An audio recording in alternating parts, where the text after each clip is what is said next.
நம்ம சுரேஷ் ஐஏஎஸ் அகாடமியோட சென்னை மற்றும் Thoothukudi பிரான்ச்சில் டிஎன்பிஎஸ்சிக்கான super batch அப்படிங்கிறத நடத்த போகிறாங்க.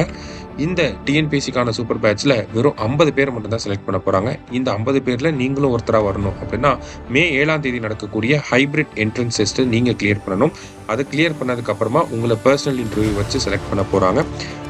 சூப்பர் பேட்ச் பற்றின டீட்டெயில்டான தகவலை கொடுக்கறதுக்காகவே மே 2ஆம் தேதி சென்னையிலேயும் தூத்துக்குடியிலையும் ஒரு ஸ்பெஷல் செஷன் ஆர்கனைஸ் பண்ணியிருக்காங்க. மறக்காமல் வந்து அட்டன் பண்ணுங்கள். ஸோ அனைவருக்கும் வணக்கம். நம்ம தமிழ்நாட்டில் பொறுத்த மட்டும் நமக்கு தேர்தலெல்லாம் நடந்து முடிஞ்சிருச்சு. வரக்கூடிய மே 4 நமக்கு வந்து ரிசல்ட் இருக்குது. ஸோ நிறைய பேர் கருத்து கணிப்புகள்லாம் வந்து பார்த்துருப்பீங்க. ஸோ இதில் வந்து பார்த்தீங்கன்னா குதிரை பேரம் நடக்கிறதுக்கான வாய்ப்புகள் இருக்கா அப்படிங்கிற மாதிரி நிறைய டிஸ்கஷன்ஸ் வந்து போயிட்டு இருக்குது. குதிரை பேரம், அதாவது ஹார்ஸ் ட்ரேடிங் அப்படின்னு சொல்லுவாங்க. குதிரை பேரம்னா என்னன்னா ஒன்றுமே கிடையாது, எம்எல்ஏக்களை விலைக்கு வாங்குறதுன்னு சொல்லி அர்த்தம். அதுக்கே குதிரையை யூஸ் பண்ணுறாங்க அப்படின்னு சொல்லி பார்த்தீங்கன்னா, முன்னாடிலாம் வந்து பார்த்தீங்கன்னா குதிரைகளை வந்து விலைக்கு வாங்குறப்ப குதிரையோடைய பற்கள், நகம், அடுத்து அதோட ஓடும் திறன், வயது, இது மாதிரி விஷயங்கள், அதனுடைய ஸ்ட்ரென்த் என்ன, வீக் என்ன, இந்த மாதிரி விஷயங்களை பார்த்து அது நமக்கு பிரயோஜனப்படுமா அப்படிங்கிற விதத்தில் வந்து குதிரைகளை வந்து வாங்குவாங்க. ஸோ அது மாதிரி இப்போ வந்து பார்த்தீங்கன்னா இருக்கக்கூடிய எம்எல்ஏக்களை வந்து பார்த்தீங்கன்னா அதனால நமக்கு வந்து மெஜாரிட்டி கிடைக்குமா அப்படிங்கிற கண்ணோட்டத்தில் வாங்குறதுனால தான் இந்த வார்த்தைகள் வந்து பயன்படுத்திட்டு இருக்கிறாங்க, குதிரை பேரம் அப்படிங்கிற வார்த்தை. சரி, இப்போ வந்து பார்த்தீங்கன்னா இது எப்போ நடக்கும் அப்படின்னா, நம்ம எந்த ஒரு தனிப்பட்ட கட்சிகளுக்கு தேவையான பெரும்பான்மை, அந்த 118 சீட்டு, அதாவது நமக்கு வந்து 50% பிளஸ் ஒரு சீட் வேணும் பெரும்பான்மைக்கு. அப்போ 234 50%னா 117 பிளஸ் 1 118 எம்எல்ஏக்கள் வந்து தேவைப்படும். ஒரு கட்சி வந்து அல்லது ஒரு கூட்டணி கட்சி வந்து ஆட்சி அமைப்புக்கு வந்து தேவைப்படும். சப்போஸ் அது இல்லாத பட்சத்தில் அவங்க என்ன பண்ணுவாங்கன்னா, வேற கட்சியை சேர்ந்தவங்களையோ அல்லது சுயேட்சை கட்சியை சேர்ந்த எம்எல்ஏக்களோ என்ன பண்ணுவாங்க, அவங்க கட்சியோடைய இணைக்கிறதுக்கு வந்து ட்ரை பண்ணுவாங்க. ஸோ அப்போ வந்து பார்த்தீங்கன்னா இருக்கக்கூடிய அந்த எம்எல்ஏக்களை, வெளியில் இருக்கக்கூடிய வேற கட்சியை சேர்ந்த எம்எல்ஏக்களுக்கு ஒன்று பணம் கொடுத்து வாங்கலாம், அல்லனா அவங்களுக்கு வந்து பதவி, அதாவது அமைச்சரவையில் இடம் கொடுத்து வாங்கலாம், இல்லைனா அவங்க மேலே ஏதாவது ஒரு வழக்குகள் இருக்கலாம், அதை காட்டி மிரட்டி அவங்கள வந்து கூப்பிடலாம். இந்த மாதிரி நிறைய கண்ணோட்டத்தில் இது வந்து நடைபெறும். ஸோ இதெல்லாம் தடுக்கிறதுக்கு நிறைய விஷயங்கள் வந்து இப்போ நமக்கு வந்து இருக்குது. இருந்தாலும் இந்த மாதிரி விஷயங்கள் நடக்கிறதுக்கான வாய்ப்புகளும் அதிகமாக இருக்குது. அதனால தான் இப்போ வந்து பார்த்தீங்கன்னா எல்லா கட்சிகளை சேர்ந்த தலைவர்கள்லாம் வந்து பார்த்தீங்கன்னா அவங்கவுங்க கேண்டிடேட் எல்லாத்தையுமே பேச ஆரம்பிச்சிட்டாங்க. ஸோ வெற்றி பெற்றதுக்கு அப்புறம் அவங்க என்னென்ன மாதிரிலாம் ரியாக்ட் பண்ணணும் அப்படிங்கிற மாதிரி நிறைய பேர் பேச ஆரம்பிச்சிட்டாங்க. ஸோ அது வந்து முக்கியமான ஒரு ரோல் வந்து, ஏன்னா அவங்க வந்து ஆட்சி அமைக்கணும். ஸோ அதுக்காக தான் இது. இந்த குதிரை பேரத்துக்கான ரீசன் அப்படின்னு சொல்லி பார்க்குறப்ப நோ கிளியர் மெஜாரிட்டி, அவங்களுக்கு வந்து பெரும்பான்மை இல்லைன்னா குதிரை பேரம் நடக்கிறதுக்கான வாய்ப்புகள் வந்து நிறையவே இருக்கும். ஸோ அதுக்கப்புறம் வந்து பார்த்தீங்கன்னா இந்த ஃப்ளோ டெஸ்ட் டிலே பண்ணுறப்ப இப்போ எங்கேயுமே பெரும்பான்மை இல்லைன்னா ஆளுநர் என்ன பண்ணுவார்னா, இருக்கிறதுலே அதிகமாக இருக்கக்கூடிய கட்சியை கூப்பிட்டு ஆட்சி அமைக்க சொல்லிடுவார். ஸோ அந்த கட்சியை ஆட்சி அமைப்பாங்க. ஆட்சி அமைச்சு அவங்களுக்கு வந்து ஃப்ளோ டெஸ்ட், நீங்கள் வந்து பெரும்பான்மையை நிரூபிக்கிறதுக்கான ஒரு டெஸ்ட் வந்து வைப்பார். சட்டசபையில் நீங்கள் பெரும்பான்மை நிரூபித்து காட்டுங்க. பட் ஆனால் அதுக்கான ஒரு டைம் பீரியட் வந்து யார் கொடுப்பாருன்னா ஆளுநர் வந்து கொடுப்பார். 7லேருந்து 14 நாட்கள் வந்து கொடுப்பாங்க. பட் ஆனால் சுப்ரீம் கோர்ட் என்ன சொல்கிறாங்கன்னா, இதுக்கு வந்து நிறைய நாட்கள் கொடுக்குறப்ப என்ன நடக்கணும், குதிரை பேரத்துக்கான வாய்ப்புகள் வந்து இருக்கும். ஸோ இப்போ ஒரே நாளில் நமக்கு ஒரு 10 நாளுக்குள்ளே ஃப்ளோ டெஸ்ட் நடந்தால் அப்போ வந்து எம்எல்ஏக்கள்கிட்ட பேசுறதுக்கான அப்ரோச் வந்து கொஞ்சம் கம்மியாக இருக்கலாம். சப்போஸ் அது ஒரு 15 நாள் ஆகிறப்ப இன்னும் கொஞ்சம் போய் நம்ம எம்எல்ஏக்களை அப்ரோச் பண்ணுறதுக்கான வாய்ப்புகள் வந்து இருக்கும். அப்படிங்கிறக்காண்டி ஃப்ளோ டெஸ்ட் வந்து டிலே ஆச்சுன்னா குதிரை பேரம் நடக்கிறதுக்கான வாய்ப்புகள் இருக்குது அப்படிங்கிற மாதிரி சொல்லுவாங்க. ஸோ இந்த மாதிரி ரீசன்கள்லாம் குதிரை பேரம் நடக்கும். ஸோ இதுக்கு முன்னாடி இப்பெல்லாம் நடந்திருக்கா அப்படின்னு சொல்லி பார்க்குறப்ப, ஸோ ஃபஸ்ட்டு 1967 ஆயாராம் காயாராம் அப்படிங்கிற விஷயம் வந்து சொல்லுவாங்க. இதுதான் வந்து பார்த்தீங்கன்னா கட்சி தாவல் தடை சட்டம் உருவாகிறதுக்கான ஒரு ரீசனாக இது வந்து அமைஞ்சிருக்கும். ஸோ ஹரியானாவுடைய எம்எல்ஏ இருந்த காயாலால் அப்படிங்கிறவர் வந்து பார்த்தீங்கன்னா ஹரியானாவில் எம்எல்ஏ இருந்திருப்பாரு. ஸோ இவர் என்ன பண்ணியிருப்பாருன்னா, கிட்டத்தட்ட ஒரு 15 டேஸ்க்குள்ளேயே ஒரு 3 கட்சிகளுக்கு வந்து மாறி இருப்பார். அதனால தான் அது வந்து பார்த்தீங்கன்னா ஆயாராம் காயாராம், ராம் வரான் ராம் போறான் அப்படிங்கிற மாதிரி சொல்லியிருப்பாங்க.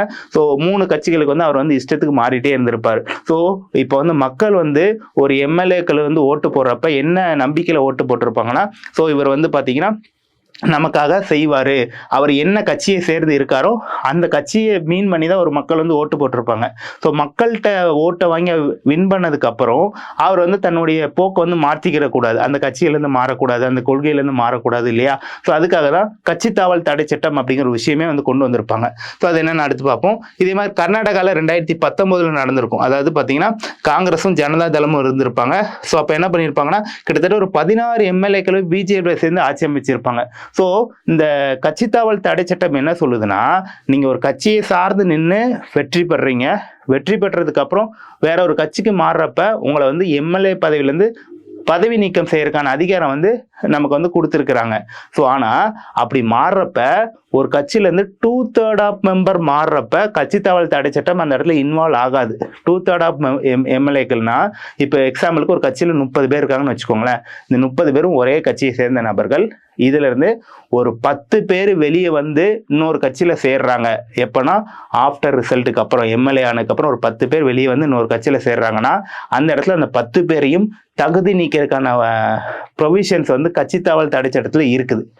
இல்ல அந்த இடத்துல ஒரு 21 பேர், அதாவது 2/3, அதாவது 20க்கு மேற்பட்ட பேர் வந்து பாத்தீங்கன்னா மாறுறப்ப அந்த இடத்துல அந்த 20 பேரை நம்ம வந்து கட்சி தாவல் தடை சட்டத்துல நம்ம வந்து தகுதி நீக்கம் பண்ண முடியாது. சரிங்களா? ஸோ அப்படிதான் இங்க வந்து நடந்திருக்கும். அதே மாதிரி மத்திய பிரதேசத்துலயும் அப்படிதான் ஒரு 22 எம்எல்ஏக்கள் வந்து பாத்தீங்கன்னா பிஜேல போய் சேர்ந்திருப்பாங்க. ஸோ அங்கேயும் வந்து கட்சி தாவல் தடை சட்டத்தை இம்ப்ளிமெண்ட் பண்ண முடியாது நமக்கு. ஏன்னா 2/3 ஆஃப் எம்எல்ஏக்கள் வெளியே வராங்க. ஸோ அது ஒரு விஷயம் இருக்கு. ஸோ அப்ப 1985 தான் 52வது கான்ஸ்டியூஷனல் அமெண்ட்மெண்ட் ஆக்ட் படியாக கட்சி தாவல் தடை சட்டம் அப்படிங்கிற ஒரு விஷயத்தை வந்து கொண்டு வந்திருப்பாங்க. யாரும் ஒரு கட்சியை சார்ந்து வின் பண்ணுவீங்க. ஸோ அதுல இருந்து இன்னொரு கட்சி சேரன்னா ஒன்னு நீங்களே ரிசைன் பண்ணிட்டு போய் சேர்ந்தீங்கன்னா பிரச்சனையே கிடையாது. இல்லைன்னா உங்களுடைய பதவி வந்து அந்த இடத்துல பறிக்கப்படும். ஸோ அதான் இதுல வந்து கொடுத்துருப்பாங்க. இது வந்து நம்மளுடைய 10வது அட்டவணையில் வந்து இம்ப்ளிமெண்ட் பண்ணியிருப்பாங்க.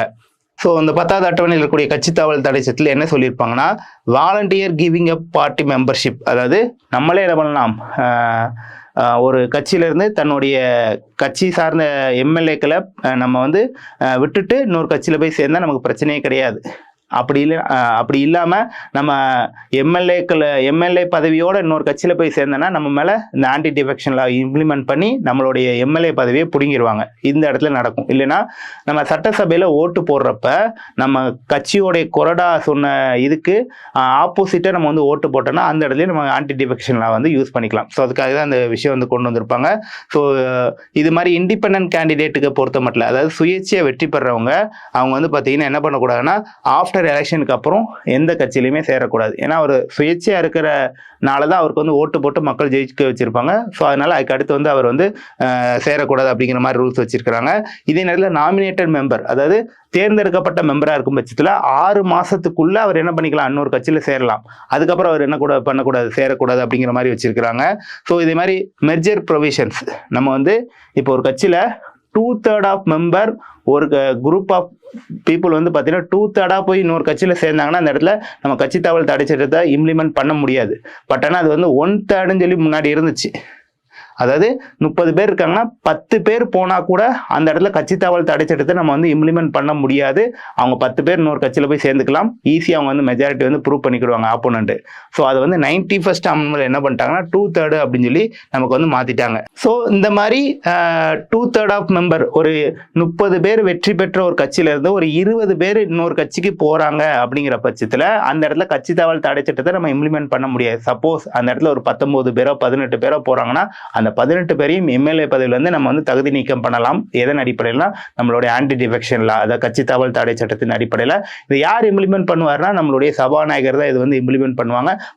பட் ஆனால் இது வந்து பார்த்தீங்கன்னா சுப்ரீம் கோர்ட்டோடைய ஜுடிஷியல் ரிவ்யூக்கு வந்து உட்பட்டது. சுப்ரீம் கோர்ட்டோடைய ரூலிங்க்கு இது வந்து உட்பட்டதாக வந்து சொல்லியிருக்கிறாங்க. ஸோ இதான் வந்து பார்த்தீங்கன்னா குதிரை பேரம். சுரேஷ் IAS அகாடமி, வெற்றியின் முகவரி.